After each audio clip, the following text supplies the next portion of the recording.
Queridos amigos, irmãos de caminhada, é com muita alegria e gratidão que estamos aqui mais uma vez reunidos em nome de Jesus, para o nosso aprendizado, para o nosso crescimento espiritual. Então, vamos aproveitar esta grande oportunidade, relaxar, acalmar o nosso coração, acalmar a nossa mente e sentir a presença dos nossos amigos espirituais, do nosso anjo da guarda, desta egrégora querida que faz parte deste estudo. Vamos nos conectando com a equipe deste estudo e elevando o nosso pensamento ao alto, sempre com o coração cheio de gratidão, e fazer a oração a Maria, Mãe de Jesus, Mãe de todos nós. Ave Maria, cheia de graça, o Senhor é convosco. Bendito sois vós, bendito é o fruto do vosso ventre, Jesus. Santa Maria, Mãe de Jesus, Mãe de todos nós, rogai por nós, vossos filhos, agora e na hora de nossa morte, que assim seja. Vamos lá então, pessoal. Seguindo nos estudos do livro Missionários da Luz, vamos para a segunda parte do capítulo 13, Reencarnação. Amparando a ex-vítima, Alexandre indicou-lhe a figura do ex-assassino e apresentou. Este é o nosso amigo Segismundo, que necessita de tua cooperação no serviço redentor. Estende-lhe as mãos fraternas e atende-o em nome de Jesus. Adelino não hesitou, e, embora o grande esforço íntimo, visível à nossa percepção espiritual, apertou a destra do ex-adversário, fundamente comovido. Perdoe-me, irmão, murmurou Segismundo, com infinita humildade. O Senhor recompensá-lo-á pelo bem que me faz. O marido de Raquel fixou-o nos olhos, como a dissipar as derradeiras sombras do desentendimento, e redarguiu. Disponha de mim, serei seu amigo. O ex-homicida inclinou-se respeitoso e beijou-lhe as mãos. O ato espontâneo de Segismundo conquistara-o.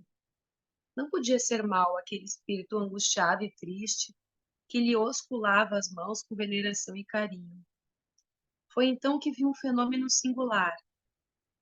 O organismo perispiritual de Adelino parecia desfazer-se de pesadas nuvens que se rompiam de alto a baixo, revelando-lhe as características luminosas. Irradiações suavíssimas aureolavam-lhe agora a personalidade, deixando perceber a sua condição elevada e nobre. Herculano, junto de mim, falou-me em tom discreto. O perdão dado por Adelino foi sincero. As sombras espessas do ódio foram efetivamente dissipadas. Louvado seja Deus. Alexandre abraçou as duas almas reconciliadas e renovou-lhes fraternais observações repassadas de sabedoria e ternura. Em seguida, recomendou ao esposo de Raquel que descansasse da luta, dispondo-se a sair em nossa companhia. Notei que marido e mulher, impulsionados pelos amigos espirituais ali presentes, voltavam ao corpo físico a fim de permutarem impressões referentemente aos fatos que classificariam de sonhos dentro da coloração mental de cada um. Ao se retirar, Alexandre, satisfeito, comentou paternalmente. Com o auxílio de Jesus, a tarefa foi executada com êxito. E fixando o Segismundo, acrescentou: creio que na próxima semana poderá iniciar o seu serviço definitivo de reencarnação. Acompanhá-lo-emos com carinho. Não receie coisa alguma. Enquanto Segismundo sorria, resignado e confiante, o orientador dirigia-se a Herculano, explicando-se. Já observei o gráfico referente ao organismo físico que o nosso amigo receberá de futuro, verificando de perto as imagens da moléstia do coração que ele sofrerá na idade madura, como consequência da falta cometida no passado. Segismundo experimentará grandes perturbações dos nervos cardíacos, mormente os nervos do tônus. Entretanto, e nesse momento concentrou toda a sua atenção no interessado, é necessário que você lhe faça ver que as provas de resgate legítimo inclinam a alma encarnada a situações periclitantes e difíceis na recapitulação das experiências. Todavia, não obrigam a novas quedas espirituais, quando dispomos de verdadeira boa vontade no trabalho de elevação. O aprendiz aplicado pode ganhar muito tempo e conquistar imensos valores se de fato procura conhecer as lições e pô-las em prática. A justiça divina nunca foi exercida sem amor. E quando a fidelidade sincera ao Senhor permanece viva no coração dos homens, há sempre lugar para o acréscimo de misericórdia, a que se referia Jesus em seu apostolado. Em seguida, convidando-me a acompanhá-lo, Alexandre despediu-se dos demais, frisando: voltaremos a vê-los no dia da ligação inicial de Segismundo com a matéria física. Preciso cooperar na ocasião com os nossos amigos construtores, aos quais pedi me apresentassem os mapas cromossômicos referentemente aos serviços a serem setados. Separamo-nos, e eu, torturado de curiosidade estranha, em vista daqueles cuidados extremos para que Adelina e Segismundo se reconciliassem antes da reaproximação pelos laços da carne, não sobtei as interrogações que me atormentavam o espírito. Não seria lícito providenciar a reencarnação do necessitado sem quaisquer delongas? Por que tamanha demonstração de carinho para com o esposo de Raquel, se ele deveria sentir-se satisfeito em poder cooperar na obra sublime da redenção? Não dispunhamos de suficiente poder para quebrar todas as resistências? Alexandre ouviu-me pacientemente, mostrou um sorriso de pai e respondeu: sua estranheza é natural. Não se habituou ainda aos trabalhos de socorro ou de organização neste lado da vida. E depois de pequena pausa, considerou: cada homem, como cada espírito, é um mundo por si mesmo, e cada mente é como um céu. Do firmamento descem raios de sol e chuvas benéficas para a organização planetária, mas também, no instante do atrito de elementos atmosféricos, desse mesmo céu procedem faíscas destruidoras. Assim é a mente humana. Dela se originam as forças equilibrantes e restauradoras para os trilhões de células do organismo físico, mas quando perturbada, emite raios magnéticos de alto poder destrutivo para as comunidades celulares que a servem. O pensamento envenenado de Adelino destruía a substância da hereditariedade, intoxicando a cromatina dentro da própria bolsa seminal. Ele poderia atender aos apelos da natureza, entregando-se à união sexual, mas não atingiria os objetivos sagrados da criação, porque pelas disposições lamentáveis de sua vida íntima, estava aniquilando as células criadoras ao nascerem, e quando não as aniquilasse por completo, intoxicava os genes do caráter, dificultando-nos a ação. Ora, no caso de Segismundo, unido a ele, em processo ativo de redenção, não podemos dispensar-lhe o concurso amoroso e fraterno. Daí a necessidade desse trabalho intenso para despertar-lhe os valores afetivos. Somente o amor proporciona vida, alegria e equilíbrio. Modificado em sua posição íntima, Adelino emitirá doravante forças magnéticas protetoras dos elementos destinados ao serviço elevado da procriação. A palavra do orientador não podia ser mais lógica. Começava agora a compreender o sentido sublime do trabalho que se realizara para que o esposo de Raquel se fizesse mais humano e mais doce. Como não encontrasse expressões para definir meu assombro, Alexandre sorriu e acentuou, depois de longo intervalo. Segundo pode observar, não existem por aqui milagres para o culto do menor esforço. E quando ensinamos em toda parte a necessidade da prática do amor, não procedemos obedientes a meros princípios de essência religiosa, mas atendendo a imperativos reais da própria vida. No curso de seus esclarecimentos, alusivos ao interessante caso de Segismundo, o bondoso instrutor ferira assuntos de grande relevância para mim. Mencionar a união sexual e designar o trabalhador criador, o trabalho criador, como seu objetivo sagrado. Não seria esse o momento oportuno de ouvi-lo mais extensamente respeito ao delicado assunto? Criveio de interrogações ansiosas. Alexandre não se mostrou surpreendido e ouviu minhas perguntas com imperturbável serenidade.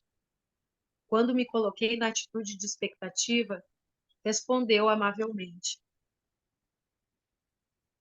o sexo tem sido tão aviltado pela maioria dos homens reencarnados na crosta que é muito difícil para nós outros, por enquanto, elucidar o raciocínio humano com referência ao assunto.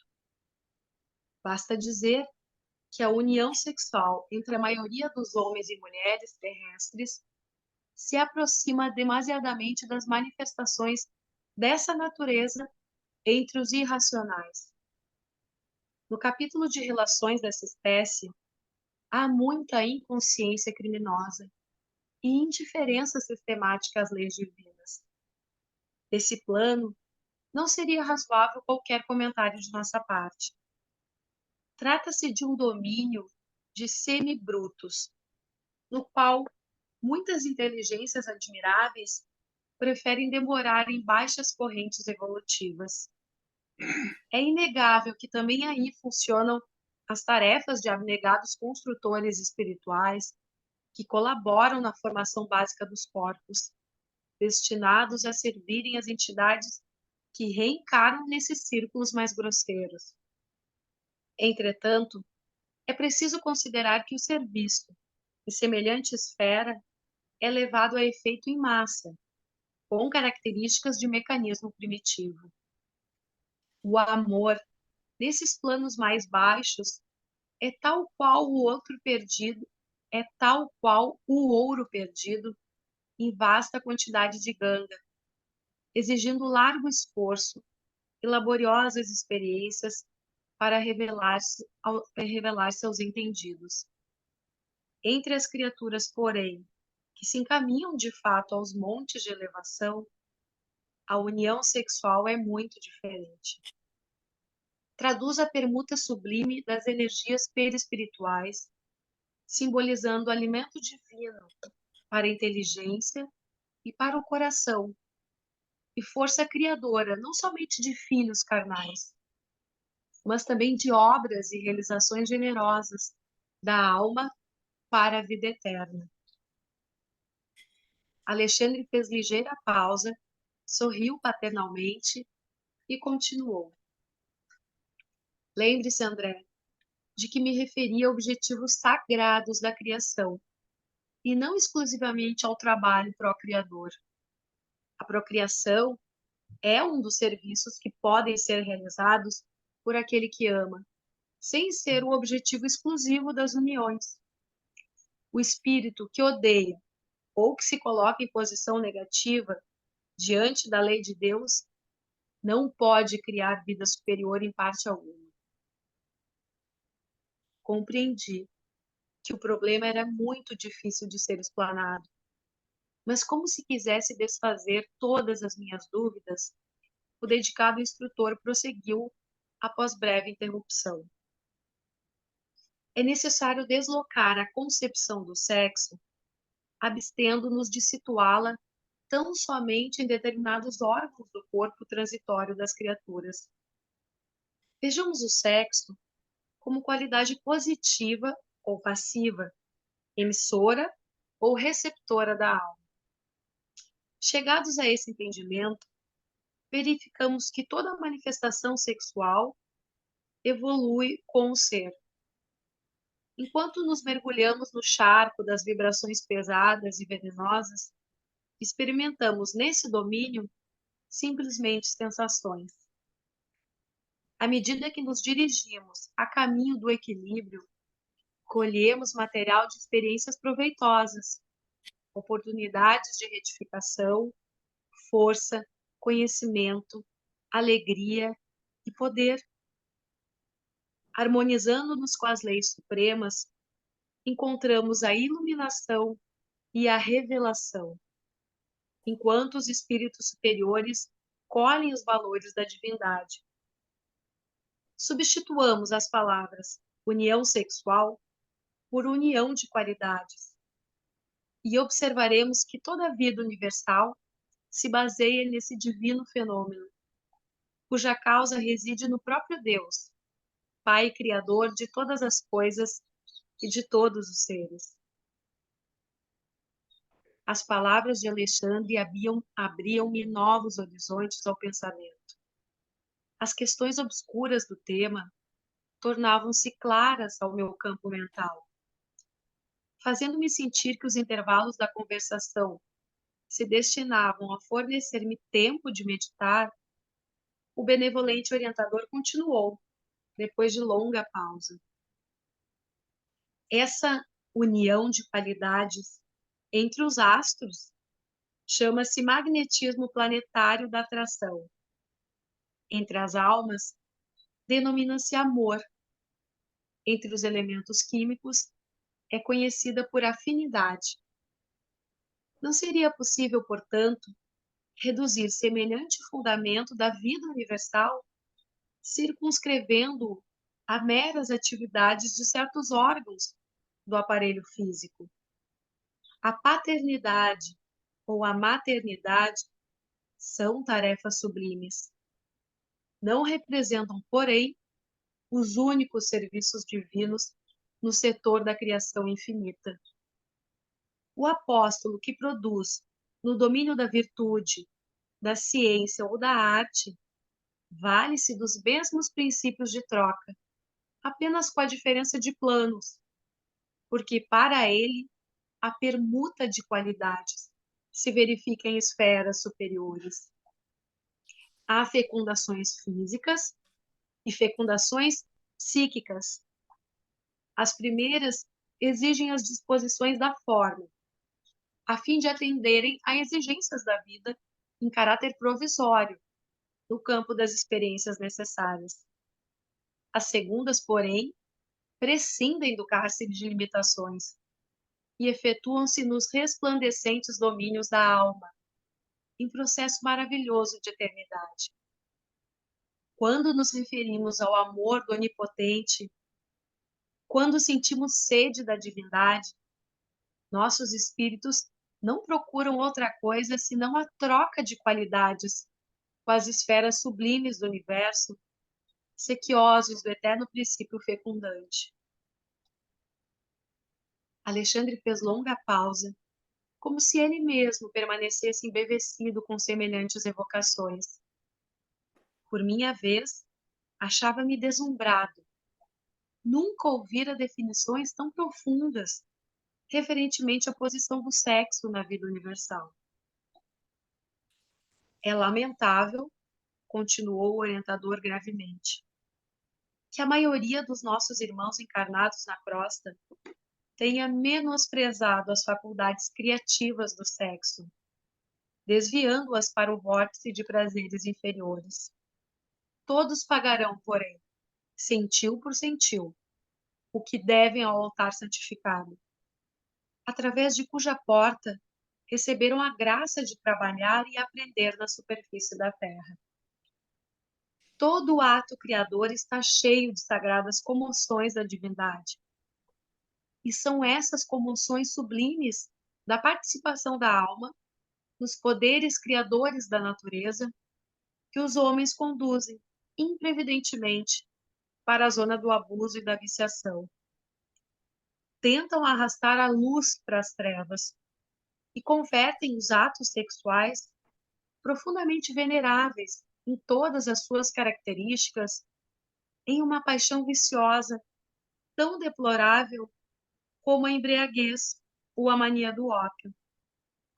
Entretanto, André, sem que os olhos mortais lhes observem as angústias retificadoras, todos os infelizes, e semelhantes despenhadeiros, são punidos severamente pela natureza divina.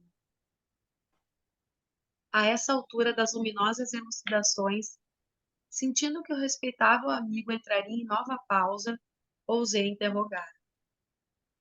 Todavia, não é o uso do sexo uma lei natural na esfera da crosta? Alexandre sorriu com benevolência e respondeu. Ninguém contesta esse caráter das manifestações sexuais nos círculos da carne. Mas todas as leis naturais, na experiência humana, devem ser exercidas, como em toda parte, sobre as bases da lei universal do bem e da ordem. Quem foge ao bem é defrontado pelo crime. Quem foge à ordem cai no desequilíbrio. As uniões sexuais, portanto, que se efetuem à distância desses sublimes imperativos, transformam-se em causas geradoras de sofrimento e perturbação. Ao demais, não devemos esquecer que o sexo, na existência humana, pode ser um dos instrumentos do amor, sem que o amor seja o sexo. Por isso mesmo, os homens e as mulheres, cuja alma se vai libertando dos cativeiros da forma física, escapam gradativamente do império absoluto das sensações carnais.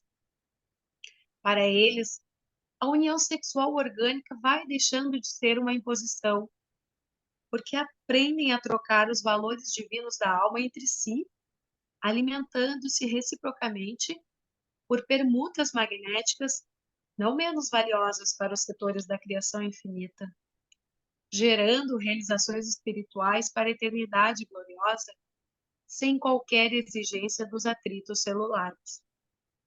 Para esse gênero de criaturas, a união reconfortadora e sublime não se acha circunscrita à emotividade de alguns minutos, mas constitui a integração de alma com alma, através da vida inteira, no campo da espiritualidade superior. Diante dos fenômenos da presença física, bastam-lhes, na maioria das vezes, o olhar, a palavra, os simples gestos de carinho e compreensão, para que recebam o magnetismo criador do coração amado, impregnando-se de força e estímulo para as mais difíceis edificações. Imprimiu Alexandre pequeno intervalo à palestra e, em seguida, abanando a cabeça significativamente, observou: não há criação sem fecundação. As formas físicas descendem das uniões físicas. As construções espirituais procedem das uniões espirituais. A obra do universo é filha de Deus.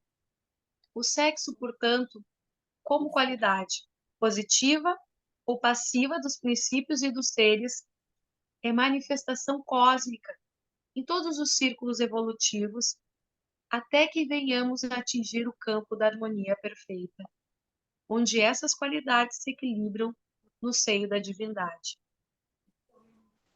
Não ousei quebrar o silêncio que se seguiu.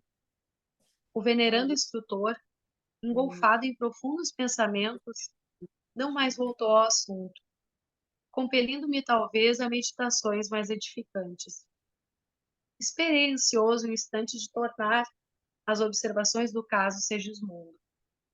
O estudo que encetara era verdadeiramente fascinador. Foi por isso, com justificada alegria, que recebi o convite de Alexandre para o regresso ao lar de Adelino. O bondoso orientador alegava que era preciso visitar o casal e o amigo, em processo reencarnacionista, na véspera da primeira ligação com a matéria orgânica. Chegados à moradia, nossa conhecida, encontramos Herculano e Segismundo em companhia de outras entidades. Alexandre informou-me tratar-se de espíritos construtores, que iam cooperar na formação fetal do nosso amigo. Como da outra vez, banhava-se o ninho doméstico na luz crepuscular, mantendo-se a pequena família no mesmo ato de afeição. Adelino, porém, demonstrava diferente posição espiritual. Cercava-o claro ambiente de otimismo, delicadeza e alegria.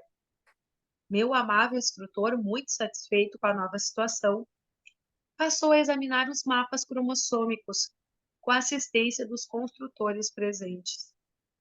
Em vão procurava compreender aqueles caracteres singulares, semelhantes a pequeninos arabescos, francamente indecifráveis ao meu olhar. Alexandre, porém, sempre gentil e benevolente, acentuou: este não é um estudo que você possa entender por enquanto. Estou examinando a geografia dos genes nas estrias cromossômicas, a fim de certificar-me até que ponto poderíamos colaborar em favor de nosso amigo Segismundo com recursos magnéticos para a organização das propriedades hereditárias. Conformei-me e passei a observar Segismundo, que parecia extenuado, abatido. Não conseguia manter-se sentado. Assistido pela dedicação de Herculano, conversava dificilmente conosco, estirado em uma cama, em grande prostração. Demonstrava-se satisfeito com a minha simpatia fraternal, e enquanto os demais lhe estudavam a situação, entretive com ele conversação rápida, que me deu a conhecer mais uma vez a penosa impressão dos que se encontram no limiar de nova experiência terrestre. Já estive mais animado, disse-me ele, triste. Entretanto, agora, falece-me a energia. Sinto-me fraco, incapacitado. Enquanto lutava por obter a transformação de meu futuro pai, experimentava mais confiança e serenidade. Agora, porém, que consegui a dádiva do retorno à luta, tenho receio de novos fracassos. Tenha calma, respondi confortando. A sua oportunidade de redenção é das melhores. Além disso, muitos companheiros segui-lo-ão de perto, colaborando em seu êxito no porvir. O interlocutor sorriu com dificuldade e observou. Sim, reconheço. Dentre todos os irmãos que me assistem agora, Herculano me acompanhará com desvelo e constância. Bem sei. No entanto, o renascimento na carne, com os valores espirituais que já possuímos, representa um fato gravíssimo em nosso processo de elevação. Ai de mim se cair outra vez. Dirigia-lhe exortações de coragem e bom ânimo, quando meu orientador, dando por fim do exame da documentação, se aproximou de nós ambos e falou-lhe com afetuosa autoridade. Segismundo, é incrível que desfaleça no momento culminante de suas atuais realizações. Restaure sua fé, regenere a esperança, porque você não pode entrar na corrente material à maneira dos nossos irmãos ignorantes e infelizes, que reclamam quase absoluto estado de inconsciência para penetrarem de novo o santuário maternal. Não deixe de cooperar com a sua confiança em nosso labor para o seu próprio benefício. Dê trabalho à sua imaginação criadora. Mentalize os primórdios da condição fetal, formando em sua mente um modelo adequado. Você encontrará na maternidade nobre de Raquel os mais eficientes auxílios e receberá de nós outros a mais decidida colaboração. Entretanto, lembre-se de que o seu trabalho individual será muito importante no setor da adaptação e da recepção para que triunfe na presente oportunidade. Não perca tempo em expectativas ansiosas, cheias de dores e apreensões. Levante o padrão de suas forças morais. Segismundo ouviu respeitoso a advertência. Reconheci que as palavras reconfortantes de Alexandre se fizeram seguir de maravilhoso efeito.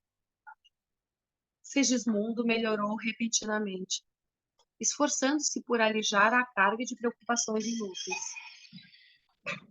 Impressionado com o esclarecimento do prestimoso mentor, não hesitei em dirigir-lhe nova consulta. Existem, então, perguntei sob forte interesse, aqueles que reencarnam inconscientes do ato que realizam? Certamente, respondeu ele solícito. Assim também como desencarnam diariamente na crosta milhares de pessoas sem a menor noção do ato que experimentam.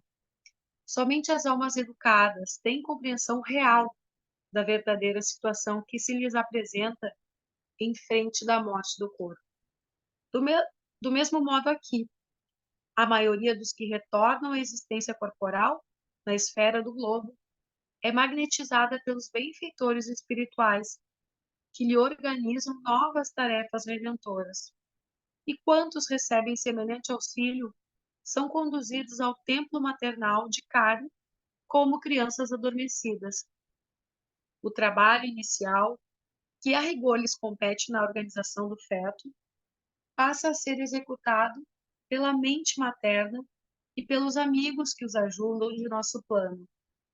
São inúmeros os que regressam à crosta nessas condições, reconduzidos por autoridades superiores de nossa esfera de ação, em vista das necessidades de certas almas encarnadas, de certos lares e determinados agrupamentos.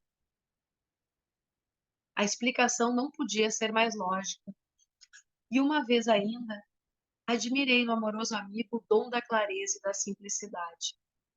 Demoramo-nos por mais algum tempo naquele ninho acolhedor e, ao despedir-se, quase à meia-noite, após reconfortar o espírito de Segismundo, Alexandre dirigiu-se a Herculano e aos construtores nestes termos: voltaremos na noite de amanhã para a ligação inicial, fazendo a entrega de nosso irmão reencarnante aos nossos amigos. Um dos espíritos construtores, que parecia o chefe do grupo em operações, abraçou-o comovidamente e falou: contamos com seu concurso para a divisão da cromatina no útero materno. Com muito prazer, redarguiu o bem-humorado. Voltando a outras ocupações, não continha as ideias novas que a experiência de Segismundo despertava em mim. Como seria feito o auxílio naquelas circunstâncias? Raquel estaria consciente de nossa colaboração? Como interpretaria o casal as atividades de nosso plano, caso viesse a conhecer a extensão de nossa tarefa? Alexandre, porém, incumbiu-se de interromper minhas indagações interiores, acrescentando, como se estivesse ouvindo os meus pensamentos: em casos dessa natureza, André, a nossa intervenção desenvolve-se com a mesma santidade que caracteriza o concurso de um médico responsável e honesto, ao praticar a intervenção no parto comum. A modelagem fetal e o desenvolvimento do embrião obedecem a leis físicas naturais, qual ocorre na organização de formas em outros reinos da natureza. Mas em todos esses fenômenos, os ascendentes de cooperação espiritual coexistem com as leis, de acordo com os planos de evolução ou resgate. Nosso concurso, portanto, em processos tais, é uma das tarefas mais comuns. Compreendi a elevação do esclarecimento e pacifiquei a mente, esperando o dia seguinte. Escoadas, porém, as horas do dia, a curiosidade voltou a espicaçar-me. Em que momento deveríamos buscar a moradia de Adelino? Sem qualquer intenção menos digna, preocupava-me o instante da primeira ligação de Segismundo à matéria. Agiria Alexandre no momento da união sexual? Ou o fenômeno obedeceria a diferentes determinações? Meu orientador sorria em silêncio, compreendendo minha tortura mental. As horas sucediam-se umas às outras e, observando minha impaciência, Alexandre esclareceu-me bondoso. Não é necessária a nossa presença ao ato de união celular. Semelhantes momentos do tálamo conjugal são sublimes e invioláveis nos lares em bases retas. Você sabe que a fecundação do óvulo materno somente se verifica algumas horas depois da união genesíaca. O elemento masculino deve fazer extensa viagem antes de atingir o seu objetivo. E sorrindo acrescentou: temos tempo. Flávia, Compreendia. Flávia, vamos tocar para a semana que vem aí, senão não vai dar tempo de ter muita informação. Vou parar aqui. Primeira coisa, lá no início, do primeiro parágrafo, lá quando fala do desdobramento, quer dizer, no sono que houve a reaproximação do Adelino com Segismundo através do Alexandre, que tinham ligações do passado, né? Tiveram uma encarnação juntos, né? Então, o fundamental de a gente entender, porque esse processo de reencarnação a gente já sabe que não são todos assim, mas esse aborda todas as situações ao qual cada um vai se inserir de uma forma mais aperfeiçoada ou genérica, ou seja, a concepção pode ser mecânica, como pode ser bem programada ou muito mais programada que essa aí. Então, o processo é mais ou menos dessa forma. E o que é mais importante para nós, que a gente procura estudar a doutrina, é de saber que no mundo espiritual nós não ficamos sabendo de tudo. E é fundamental isso, a gente captar, porque tem gente até que lê esse livro, estuda e repete um equívoco. O Adelino não soube, no desdobramento, que ele estava diante do Segismundo, assassino dele mesmo no passado. A reaproximação, ela se dá isso aí, inclusive, na nossa vida. Tem pessoas que dizem assim, eu vi isso, irmão desse, cunhado daquele, sobrinho, sei lá, qual é o grau não, pode até não ser parentesco, mas de convivência mesmo, direta ou indireta no meio social, e de querer saber objetivamente o que alguém foi no nosso passado. Não é, se fosse dessa forma, não é saudável para o espírito entrar nos pormenores do seu próprio passado. Se fosse assim, nós nos lembraríamos de todas as coisas que nós já vivenciamos e saberíamos quem são as pessoas que estão em nosso entorno. Ocasionalmente, um que outro possa ter lapso, né, de percepção. Agora, quem estuda, eu te falo doutrina porque não encontro lugar nenhum a teoria para dar essa explicação para nós é de perceber que se está numa convivência boa conosco, nós temos uma simpatia com esse espírito. Então, são espíritos simpáticos. E os antipáticos, muito provavelmente, de situações que nós estamos inseridos, e não botar a culpa nos outros, eu dizer, hipotecar os outros, o débito, e achar que nós não temos nada a ver. Uma animosidade entre um e o outro tem relação com o nosso passado, mas nós não temos que saber objetivamente o que ocorreu e em que época. Podemos ter alguma impressão. E os espíritos, da mesma forma. A gente vê lá descrições até de espíritos que já... O próprio Inácio, a gente fala tanto do Inácio, ele disse, olha, eu não tenho ainda não desvendei situações do meu passado. Quando tive a oportunidade de saber parte, parei, porque me perturbou. E a gente sabe que os espíritos, quanto mais abre o véu do passado, mais se atormentam. E aí, o que é? Já por saber algumas coisas, há espíritos que se fecham em si mesmos e aí vão ter uma encarnação muito difícil, que pode ser até um autista, pode ser alguém que vai se fechar, se acabrunhar de tal forma que não vai se abrir a oportunidade da evolução. Então, o Adelino, ele tinha a repulsa ao Segismundo. Antes de encarnar, é provável que tenha sabido de coisas que ocorreram no seu passado. Pode até ser mais informações do que agora no desdobramento do sono, provavelmente sim. E a reparação estava no porvir, ou seja, na oportunidade de ele reencarnar filho dele. E ele aceitou no mundo espiritual.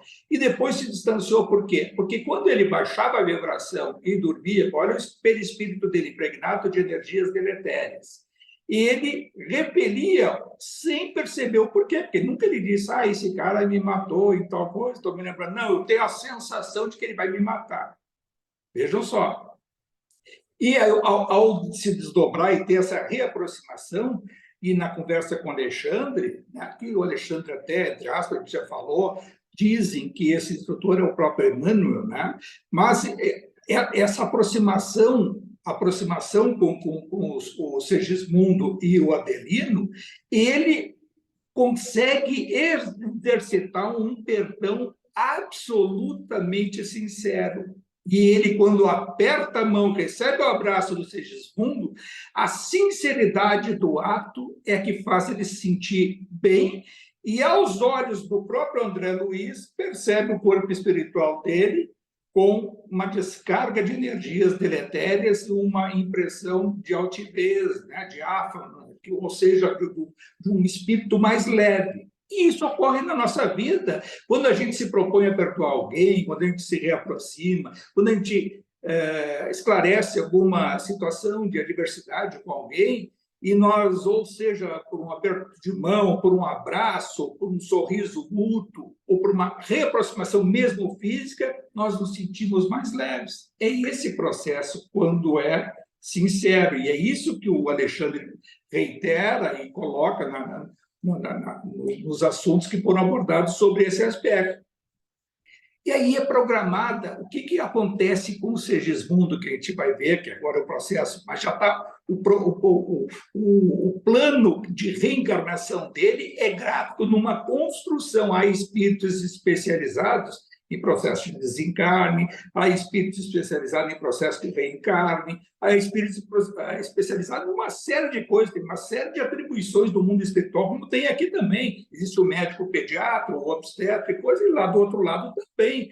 Então, a gente viu já nesse capítulo, na parte anterior a esse capítulo da reencarnação, que lá no Ministério do Esclarecimento ele teve a condição de estudar corpo masculino e feminino multidimensional, de uma forma que nós não conhecemos aqui na Terra, na nossa costa, e que esses corpos são a base para construir graficamente a futura reencarnação. A gente viu outros, né? Que, pensando, eu vou ter dificuldade aqui e ali, e o Segismundo vai reencarnar. E na idade em que ele interrompeu a vida do Adelino, vai ser o momento em que ele vai ter uma cardiopatia grave e persistente até o momento que ele desencarnar. Ou seja, ele vai ter, na área cardíaca, onde ele esfaqueou o Adelino, naquela encarnação anterior, ele vai ter a lei de causa e efeito, vai dar para ele a oportunidade, isso está no gráfico de construção dele, ele na região cardíaca vai sentir processo, né, uma doença degenerativa cardíaca persistente e para todo sempre, vai aparecer na idade que aquele crime foi cometido. Isso é muito natural acontecer em situações até do suicídio, por exemplo, pessoas que cometem o suicídio, aí na próxima encarnação, às vezes é uma encarnação difícil, e às vezes lá na terceira encarnação, na idade que cometeu aquele suicídio, vai ter mais uma vontade de cometer aquele suicídio, a situação adversa vai ser vista à sua frente, e aí é que vai ser o teste final. Geralmente não vai ser na segunda, porque não tem um livre-arbítrio pleno, porque vai vir com um processo ainda de esclarecimento interior, né? de autoconsciência, do ato deletério cometido contra a própria vida no corpo espiritual. Mais adiante, vai ter as impressões daquele suicídio, e nós todos, se a gente for vasculhar o nosso passado, nós temos, no mínimo, aí 1, 2, 3 investidas que nós destruímos a nossa própria oportunidade encarnatória. Já cometemos suicídio, muito provavelmente, a grande maioria dos encarnados já cometeram suicídio, e tem essa autodestruição arquivada no inconsciente de voltar a cometer, e aí é o que o estado nosso de consciência de superar a melancolia, a tristeza, a dificuldade, o obstáculo, e superar com o que o Evangelho nos diz, que é o servir, pensar no bem, né? Ocupar o espaço. A melancolia se dissipa quando nós temos a proposta de pensar no bem e agir no bem. Isso o próprio Chico Xavier disse, quantas vezes a gente já comentou, que ele dizia. Então, as pessoas que ele estava percebendo isso, ele pegava pelo braço: vamos passear hoje, nós vamos lá ir visitar o pessoal nas vilas, nas favelas, doentes e assim, e depois, na volta, disse: Chico, eu tinha um assunto para falar com o Chico, eu não falei, o Chico já sabia. E estava levando, e a pessoa estava vendo assim, o mundo, a vida como ela é. Pô, eu vim aqui para reclamar de coisas que não têm importância nenhuma, pensando até em me matar, e agora vejo tudo isso que esse homem faz, e que essas pessoas sofrem, que estão passando por isso, por aquilo, e acabam caindo em si, né? Esse capítulo a gente está assim, analisando em partes, a gente vai pegando cada parágrafo, eu vejo assim ali que depois o próprio a lei de causa e efeito, e a gente vê os mundos, né? Porque ele dá aquela comparação a nossa mente é como se fosse um céu ensolarado. Quando nós estamos bem, para cima, bem, é um céu ensolarado. Quando nós somos contrariados, temos alguma situação que desajusta, que nós sentimos raiva, reagimos, é como se fosse uma descarga elétrica, ou seja, uma tempestade. Essa descarga elétrica ela é direcionada. O universo capta esse raio, essa descarga. E isso, se a gente aprofundar o que está no Evangelho, o que está no Livro dos Espíritos, lá na resposta da 540, que tantas vezes a gente fala, né, que nós evoluímos do átomo ao arcanjo, o arcanjo já foi átomo, e a gente perceber, como diz ali o Alexandre, todos nós somos um mundo, um universo.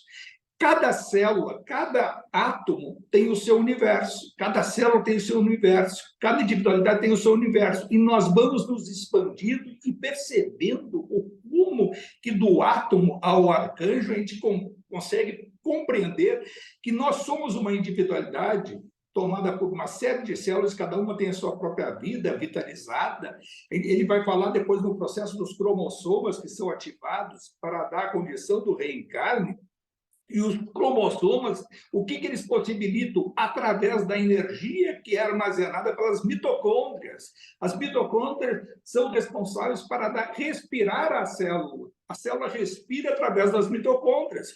Isso aí é biologia, lá que se aprendeu lá no 2º grau. Então, as mitocôndrias elas recebem essa energia e cada célula tem 500, no mínimo, por volta de 500 a 1.000, a 800 mil mitocôndrias. Vejam só que esse mundo está todo inserido com a gente aqui, e quando há um processo desse de reencarnação, conforme for a energia que vai disparar nas mitocôndrias, que vão disparar nas células, tudo aos milhões, tudo aos muito milhões de células, vai ter que ser compatível com o quê? Com aquele projeto gráfico.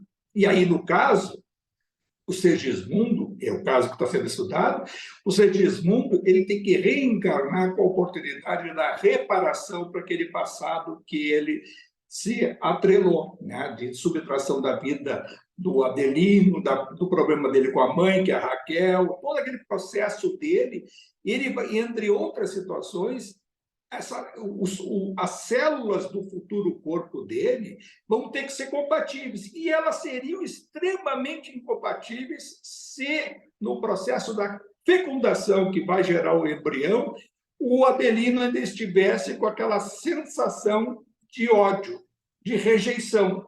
Por quê? Ou essa rejeição ia levar, isso até nós vamos ver mais em pormenores adiante, ou ia levar a um aborto espontâneo, né? Repulsivo, ou seja, a encarnação ela é incompatível com aquele programa que foi elaborado, ou seja, nós temos um comando. O projeto, o gráfico está ali, já estudou no outro capítulo. Gráfico, a construção da reencarnação, os construtores, lá que se vê quando é elaborada, não vai dar tempo, eu estava ontem me lembrando, eu estava revendo isso, que até nos Mensageiros, que vai ter o filme, agora não sei se vai ser abordada essa situação, lembro lá nos Mensageiros a queda do Otávio, que era um médium. Lembro lá dos... Bom, eu vou falar por cima o que eu me lembro. Tá? O Otávio era um daqueles espíritos que fracassaram. E ele foi médium na última encarnação. E aí ele estava lá com o Telésforo, lembra? O Aniceto, o próprio André Luiz e o Vicente. O Vicente tinha sido médico também. E aí, vai passar um pouquinho de tempo, tá, pessoal? E aí, o que aconteceu com o Otávio? Ele era um daqueles que estava na palestra do Telésforo falando dos fracassos da encarnação anterior. Olha só o que aconteceu com esse Otávio. O Otávio, ele tinha fracassado numa encarnação anterior e foi absorvido no nosso lar. E lá foi programado mais ou menos uma encarnação como essa. Né? Porque agora, assim, olha as coisas que nós juntos. Nós estamos estudando mais aprofundado aqui, entrando nos pormenores, uma coisa até mais científica, e nós temos o caso concreto que já estudamos no ano passado, recentemente, a obra anterior, e o Otávio foi médium e ele se desvirtuou na encarnação e sucumbiu. Lembram aquele rapaz que aí tinha mediunidade, e que a família era espírita, que era levado ao centro, e lá pelos 19, 20 anos, ele tinha alguns transtornos, estava tendo aquela coisa, foi levado a um médico, e o médico foi intuído pelas trevas para dizer, procura o sexo, tu está precisando de sexo. Lembra daquela passagem, né? E ele, a partir daí, ele acaba se distanciando, perde a mãe, aí o pai que ficou sozinho, teve uma outra mulher, e ele tinha um compromisso lá do nosso lar de vir 5 ou 6 espíritos que vinham e seriam tutelados por ele, e ele não teria mulher, não teria casado, mas as circunstâncias estavam lá no projeto dele, gráfico, a gente não entendeu quando estudou isso, mas agora essa conexão ficou perfeita para mim. Digo assim, o projeto gráfico da construção da encarnação do Otávio trazia 5, 6 espíritos que seriam filhos da mãe dele e mais o pai que veio se consorciar com uma outra quando a mãe morreu. E o pai depois veio a falecer e ele seria o filho mais velho que ia cuidar dos irmãos. E ele acaba, aí coincide esse período, um desregramento dele, da mediunidade, não estava previsto ele casar, e ele acaba depois se consorciando com mulher, que é intuída pelas trevas, e acaba nascendo como um filho dele, um algoz dele, que era adversário desses 5, 6, e adversário dele. Aí vejam só o processo de atração, que a gente vai estudar também, nós vamos depois exemplificar, o processo de atração dessa situação toda quando acontece, quando há espíritos que propiciam uma influência direta no fato do livre-arbítrio, que a gente estava falando. Olha, o Adelino recebeu a intuição, e aí ele não tem informação, mas no mundo espiritual a fofoca corre. Tem espírito obsessor que sabe da manchete e fica dizendo, esse cara te matou numa outra. Não houve objetivamente, mas fica com a repulsa. Se eu baixar a vibração, é a recaída. mas não objetivamente a gente vai dizer assim, então os espíritos sabem e vão dizer, os espíritos dizem muitas coisas. Nós não ouvimos e não prestamos atenção na grande maioria das coisas que eles dizem. Eles estão no nosso ouvido, estão no nosso entorno, estão nos intuindo, tentando nos intuir. O que é intuir? Quando tem a sintonia. Né? Então, eles estão tentando nos levar para aquele caminho deles. E se a gente estudar profundamente, ter a percepção de que como é que esse mundo, essa antena psíquica que somos nós, e que a gente pode pensar assim, mas todo esse universo, que vai do átomo, da célula, do corpo, do nosso planeta, das galáxias, e tudo isso se encadeia e tem um comando sob o ponto de vista dentro de cada um desses corpos, dessas situações, nem vou dizer individualidade, mas são situações, interagem se encadeando de uma forma correlata ao qual nós estamos inseridos. E aí a gente pode pensar, mas eu sou tão pequeno, uma coisa tão pequena desse universo, mas nós somos eternos. Nós somos uma eternidade. O nosso espírito, quando se individualizou, ele tem um caminho ao mundo angelical. E é essa evolução que o Criador espera de cada um de nós, que é do átomo ao arcanjo. O átomo não tem vida própria. A célula não tem vida própria, sob o ponto de vista do se aperfeiçoar, vai ter um comando instintivo, e os animais a mesma coisa, já no vegetal, no mineral, vegetal, animal, até se individualizar. No momento que a gente se individualiza, nós temos um comando que nos atrai à perfeição. E esse caminho, que vai ser mais tortuoso ou não, vai depender do exercício do livre-arbítrio, do poder da vontade de cada um. É essa vontade que a gente exerce todo instante. É essa vontade que a gente estava falando antes dos conflitos aí que estão aí, a ameaça mundial. A resultante dessa vontade coletiva é que vai gerar o efeito. E esse efeito não há como ser modificado, porque o próprio Criador respeita isso, porque isso faz parte da própria lei da natureza, da lei como um todo, lei de causa e efeito, que é a lei perfeita que nós nos defrontamos da doutrina, que a gente procura estudar, esmiuçar e juntar com essas coisas. E a gente se vai lá no Evangelho e vê assim, vós sois deuses. O que queria dizer isso? Jesus diz, vós sois Deus, eu sou um Deus. Não, nós somos co-criadores de todas as coisas. Nós temos a capacidade de co-criar a nossa futura encarnação, e nós vamos lá exercer o poder do livre-arbítrio naquele gráfico, naquela construção reencarnatória, de optar. A gente viu que outros espíritos disseram, não, agora a gente está vendo aí nessa parte final, nós vamos depois avançar, o Segismundo temeroso, muito temor. Por quê? A gente estava falando do Otávio, o Otávio caiu, era médium, teve família espírita, caiu e foi absorvido pelo nosso lar.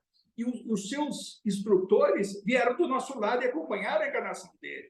E ainda mesmo com as caídas e recaídas durante a encarnação, tentaram intuir ao máximo. E ele sucumbiu e deixou a oportunidade de 5, 6 espíritos que estavam sob a sua tutela fracassarem e foram levados ao desastre coletivo pelo seu livre-arbítrio. E agora ele está lá no livro Mensageiro, não sei se o filme vai abordar isso, a questão de ele reprogramar uma nova encarnação, mesmo, olha só a providência divina, mesmo com toda essa situação ainda no nosso lar, as equipes construtoras, está lá, o Telésforo diz para ele, o Aniceto, não, vai ser dada uma nova oportunidade, vamos agora procurar mais detalhes. E ele já diz de antemão, o meu temor é imenso, porque houve um fracasso, 2 fracassos, e o temor de fracassar novamente é imenso.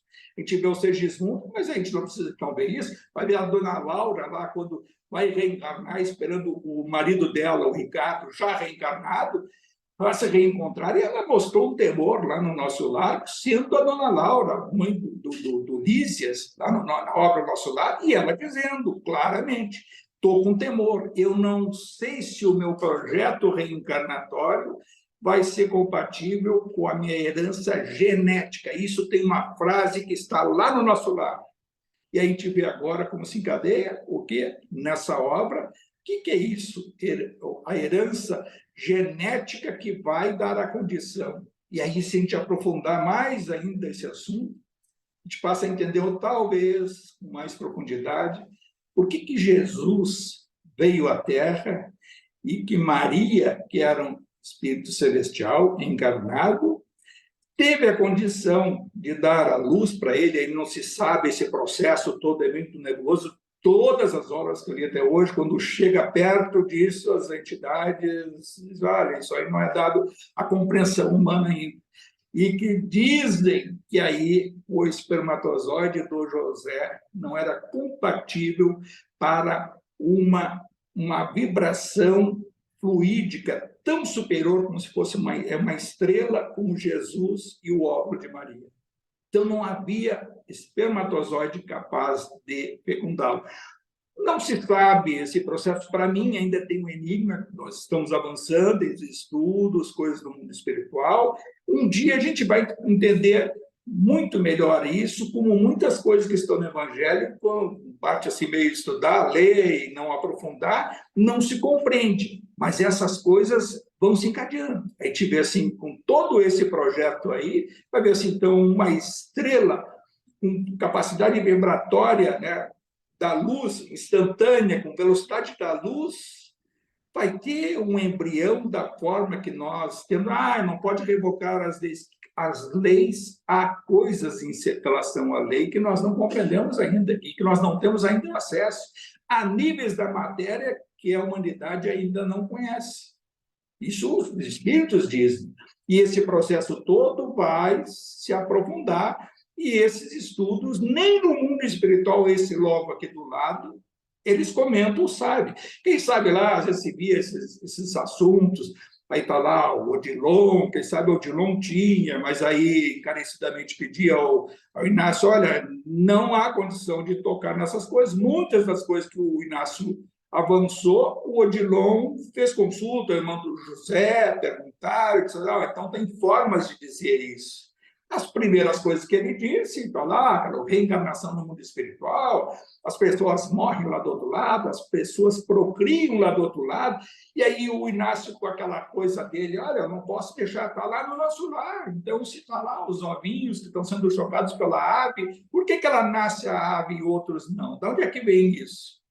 Lá pode animal renascer e não espírito não? De onde é que vem? E para que esse cemitério?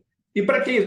Não, isso aí não. Então, os espíritas clássicos que ficam com a obra do Kardec, mesmo com as obras do André Luiz, do Emmanuel, e não expande esse conhecimento de querer assim concatenar uma leitura com a outra, e para um pouco para pensar e aprofundar, e a gente vai ver, então vós sois Deus. O que é Deus? Criador. Nós somos criadores. O nosso pensamento cria. E o nosso pensamento, ele tem a condição de se expandir, como o universo se expande, como a célula se expande, como os átomos se expandem. Nós somos co-criadores da expansão. E nós podemos, pelo nosso pensamento, fazer tudo que está aí registrado e pensar nisso e trazer para o nosso mundinho do dia a dia. Nosso mundinho do dia a dia, esses probleminhas que te teia, aquela situação, mas eu posso modificar muita coisa. Por isso que há pessoas que, pela meditação, pela força do pensamento, conseguem mudar no seu entorno, conseguem se expandir, conseguem se sintonizar com esse algo a mais na nossa percepção, que é nada mais do que a energia perfeita, que é a energia do universo, do Criador, porque somos co-criadores, porque somos individualidades eternas. Esse assunto é muito profundo, nós vamos ter que voltar a comentar algumas coisas, mas é muito, muito rico e vale muito a pena a gente se dedicar dessa forma.